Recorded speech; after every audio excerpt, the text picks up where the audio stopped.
Thank you very much. اور ټول ملګرو ته زما طرف نه سلام. زړه خو مو غواړي چې خبرې پښتو کې وکړم، خو مېلمنم ده او ګڼم داسې ملګري وي چې هغه کیدای شي پښتو باندې صحیح پوه نه شي، نو دې وجې نه به زه اردو کې زیاتر خبرې کوم.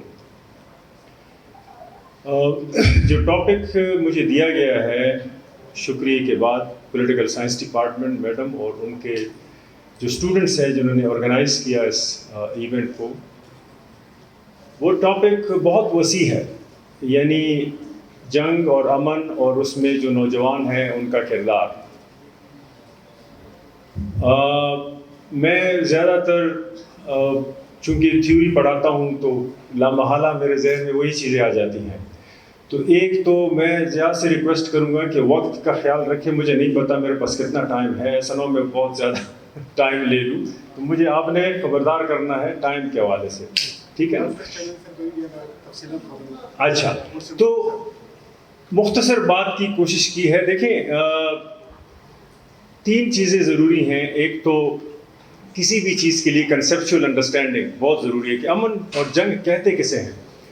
دوسری بات یہ ہے کہ امن اور جنگ کے لیے ماحول کیسے سازگار کیا جائے، تو اسٹرکچرل چینج کی ضرورت ہوتی ہے، صرف چینج کی نہیں. تیسری بات یہ ہے کہ انٹولوجیکل آج کے وقت میں آج کے تقاضوں کے مطابق اگر ہم چینج کی بات کریں تو چینج ہمیشہ نوجوانوں سے عبارت ہوتی ہے، ایکٹیویزم سے عبارت ہوتی ہے، انرجی سے عبارت ہوتی ہے. تو آپ کا رول اس میں بہت بنیادی ہے. تھیوری کی جب کنسیپچول بات کریں، پہلے اس پہ میں آؤں گا، تو تھیوری اور کچھ نہیں ہے، صرف 24 گھنٹے کو آرگنائز کرنے کا نام ہے ہسٹوریکلی. یعنی 8 گھنٹے آپ سوتے ہیں، یہ تھیوری کا حصہ ہے جو ہم کاؤنٹ نہیں کرتے. 8 گھنٹے آپ کام کرتے ہیں، ورک ایکٹیویزم ہے.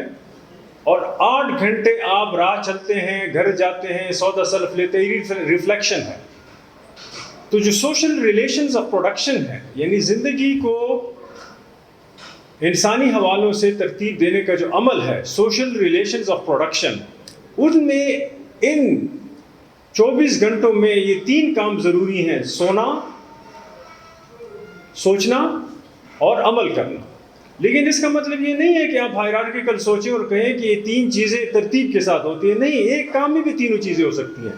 بعض لوگ کام کرتے ہوئے بھی سو لیتے ہیں، بعض لوگ سوتے ہوئے بھی کام کرتے ہیں. میں نے خود دیکھا ہے اپنی زندگی میں. تو اس کو کچھ لوگ کہتے ہیں، مثال وہ کہہ رہے ہیں کہ ایکشن کے دوران بھی ریفلیکشن ہوتا ہے. اس کو لوگ کہتے ہیں ریفلیکشن ان ایکشن. کچھ لوگ کہتے ہیں نہیں، ایکشن کے بعد بھی ریفلیکشن ہوتا ہے، ریفلیکشن آن ایکشن. تو کہنا یہ ہے کہ آپ ہائرارکیکل نہ سوچیں مطالعہ پاکستان کی طرح کہ پہلے ہم پاکستانی ہیں یا مسلمان ہیں، یا پہلے راجہ دائر جو ہے نا وہ انصاف میں تھا یا محمد بن قاسم. نہیں، اس طرح نہیں ہوتا. ایک عمل بیک وقت یہ تینوں ہو سکتے ہیں یا اس کا حصہ ہو سکتے ہیں. تھیوری اس پہ بہت سے حاصل بحث کرتی ہے، لیکن ڈیوائیڈڈ بہت زیادہ ہے. میں 3 تھیوریٹیکل ایسپیکٹ بتاؤں گا. آپ سارے پولیٹیکل سائنس کے اسٹوڈنٹ ہیں، آپ کو پتہ ہے اس کا. ایک اس کا جو زیادہ عمل ہمیں ملتا ہے وہ لبرل تھیوری ہے ہمارے سامنے. مشیل فوکو ایک فرینچ فلاسفر رہا ہے. اگر وہ اپنے آپ کو فلاسفر نہیں سمجھتا، لیکن ہم سمجھتے ہیں اس کو، اور میں اس کو زیادہ یوز بھی نہیں کرتا اور زیادہ اچھا بھی نہیں سمجھتا، لیکن وہ میرے آئیڈیالوجیکل چیزیں ہیں. لیکن اس کی بات بڑی امپورٹنٹ ہے کہ ماڈرن جو انسان ہے وہ 300-400 سال اس کی شاید ایج ہے. یعنی اس کا مطلب یہ نہیں ہے کہ وہ پیدا 300-400 سال میں ہوا ہے. لیکن یورپین تاریخ میں جو ماڈرنٹی ہے یا اس کے نیچے جو احیاء العلوم ہوئے ہیں، رینائسنس وغیرہ، اس نے آج کے انسان کو بہت کچھ دیا. ہمارے علوم زیادہ تر ویسٹرن سویلائزیشن اور افکار سے متاثر ہیں. میں بھی ان افکار کا مارا ہوا ہوں آپ کے سامنے. تو ویسٹرن سویلائزیشن میں یا لبرل تھیوری کا ایک بڑا کلیدی رول ہے زندگی کی چینج کے حوالے سے، زندگی کو سمجھنے کے حوالے سے. کلچر اور نرچر کا جو امتیاز کرتی ہے. میں تفصیل میں اس لیے نہیں جاؤں گا کہ آپ پولیٹیکل سائنس کی اسٹوڈنٹ، آپ کو پتہ ہے کہ انسان کسی وقت میں جنگل میں تھا، پھر جو ہے نا وہ نرچر کی طرف آیا، اس نے گاؤں آباد کیا کیونکہ اس کا پارٹنر جو تھا وہ اس کے لیے بوتا تھا زمین. ایگریکلچر، وہ شکار کے لیے جاتا تھا، لیکن سرپلس اس نے اگلے دن کا کھانا سٹور کرنا سیکھ لیا اس کے پارٹنر کے بدولت جو ایگریکلچر کرتی تھی، یا مطلب جینڈر رول آ گیا اس میں. تو سیٹلمنٹس بس گئے، آبادیاں بس گئی، اور ان آبادیوں کی بنیاد پر آپ نے دیکھا آپ کے پاس پورے علوم ہیں، ہابس، لاک، روسو اور ایڈم اسمتھ، ریکارڈو، اور نیچے تک آتے رہے مارکس تک. ان کا نظریہ یہ ہے کہ امن اور جنگ دونوں انسانی فطرت یا انسانی معاشروں کے حصے ہیں. سوشل ریلیشنز آف پروڈکشن میں دونوں کاؤنٹ ہوتے ہیں. اور فیصلے کس بنیاد پہ ہوتے ہیں؟ ریاست کا کانسیپٹ یا مارکیٹ کا کانسیپٹ بنیادی سٹرکچرز ہیں جو ترتیب دیتے ہیں انسانی زندگی کو. پھر جہاں پہ یہ کنفیوز ہو جاتے ہیں، کیلکولیشنز ان کی کام نہیں کرتی، پھر کہتے ہیں invisible hand of the market. یعنی ایڈم اسمتھ کہہ رہا ہے کہ جہاں چینج کی بات آ جائے اور کیلکولیشنز کام نہ کرے، پھر کہتے ہیں یہ انویزیبل ہینڈ ہے. آپ لوگ کہتے ہیں خدا برکت آ چاہیے کو تجارت کے. یا پھر جو چینج ہوگا وہ پولیٹیکل چینج، یعنی ریاست کے نقطۂ نظر سے چینج آئے گا معاشرے میں. تو زیادہ تر یہ پولیٹیکل تھیوریز ہیں، اور زیادہ تر یہ چینج کی بھی باتیں پولیٹکس کے تھرو آتی ہیں. اس کو ریفارم کہتے ہیں ہم، یعنی انکریمنٹل زندگی میں تبدیلی اور اچھائی. یعنی کوشش یہ کرتے ہیں کہ مڈل وے ہو، نہ زندگی امن ہے نہ یہ جنگ ہے، اس کے درمیان انسان کون سی ایسا راستہ رکھیں جو گولڈن مین ہو. یعنی یہ پھر گریک فلاسفرز تک اس لبرل تھیوری کی روٹس جاتے ہیں. ارسطوٹل مثال گولڈن مین کی بات کرتا ہے، بیچ کا راستہ. تو ریفارمز کی بات، یعنی چینج تھرو ریفارمز. لیکن ساتھ میں اگر آپ دیکھیں کریٹیکل تھیوری جو مارکس سے عبارت ہے، وہ کہہ رہے ہیں کہ نہیں، زندگی ہے ہی جنگ اور زندگی ہے ہی کلاس وار. تو اس میں کوئی ریفارم نہیں ہے. جو طبقہ چاہتا ہے کہ وہ دوسرے کو ڈومینیٹ کرے، وہ پورے وسائل یوز کر کے دوسرے کو ڈومینیٹ کرے گا. تو اس نے پھر کہا بورژوا طبقہ اور ورکرز، پرولیٹیریٹ کی اس نے بات کی. اس کو ہم کانفلکٹ تھیوری کہتے ہیں. میں نہیں کہتا، لیکن آپ کا علوم، لبرل تھیوری کے علوم اس کو کانفلکٹ تھیوری کہتے ہیں. تیسرا ایک اور کنسیپچول اپریٹس آیا جس نے ہماری انڈرسٹینڈنگ ڈیولپ کی وار اینڈ پیس میں، وہ کلچرل وارز کا کانسیپٹ ہے.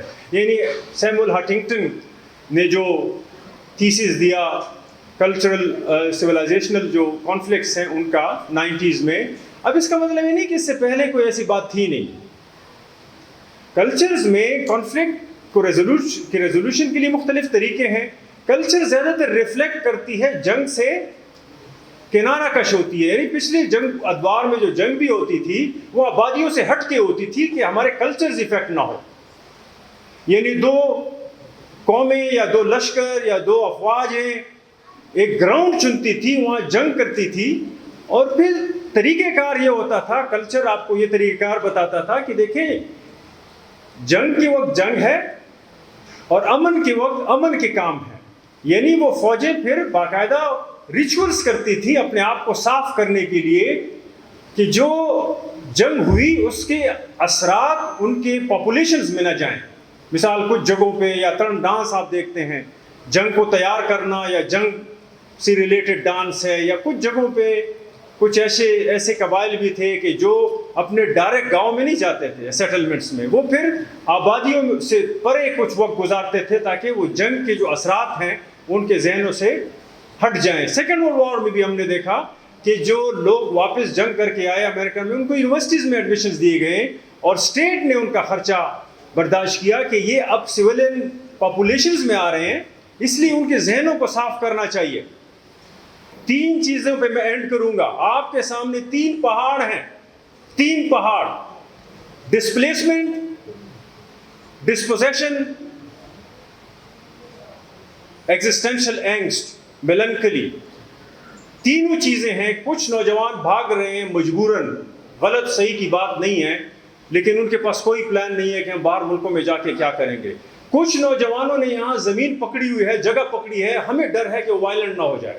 اگر وہ وائلنٹ ہو گئے تو یہ سامراجی نظام ہے جس کے ذریعے اس نے میرا انٹلیکچوئل کو آپٹ کیا، اس کو خریدا، میرے اپنے پشتون کو خریدا، اس کے ذریعے وہ آپ کو بھی ایلیمینیٹ کر سکتے ہیں. انگریزوں کا نظام ہے، انہوں نے لائے ہیں. ان کے پیچھے آج کے طاقتوں کی اتنی ذہنیت نہیں ہے کہ وہ خود سے کچھ سوچ سکیں. یہ اسی نظام کے نیچے پروردہ اور چلنے والے لوگ ہیں. اپنی اسٹرگل جاری رکھیں، وائلنٹ نہ ہو.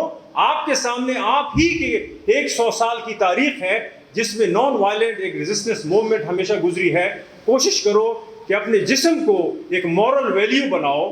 آپ کے 5 لوگ یہاں سے 6-7 کلومیٹر کی دور پہ کچھ ہی دن پہلے انہوں نے اپنی جان کی بازی ہار دی، لیکن وہ ہارے نہیں ہیں، وہ جیتے ہیں. فزیکلی تو ایلیمینیٹ ہو گئے، لیکن ڈسکرسیولی کبھی بھی ایلیمینیٹ نہیں ہوں گے. وہ آپ کے اس آزادی کے نغمے کا حصہ ہوں گے ہمیشہ. اینڈ میں اس فلسطینی فلاسفر کی بات پہ اینڈ کروں گا کہ ہم 2 دفعہ مرتے ہیں. ایک دفعہ فزیکلی جب ہمیں ایلیمینیٹ کیا جائے، ڈرون میں مارا جائے یا اسرائیل کے گنز اور ہیلی کاپٹر ہمیں مار دیں. دوسری دفعہ جب وہ ہمیں ٹیررسٹ ڈکلیئر کر لیں. کبھی بھی وائلنٹ نہیں ہونا، ادروائز بڑا آسان ہو جائے گا ان قوتوں کے لیے آپ کو ٹیررسٹ ڈکلیئر کرنا. یہ پارلیمانی نظام، یہ سارے نظام اسی نیریٹو پہ بنے ہیں کیونکہ یہ انگریزوں کے بنائے ہوئے نظام ہے.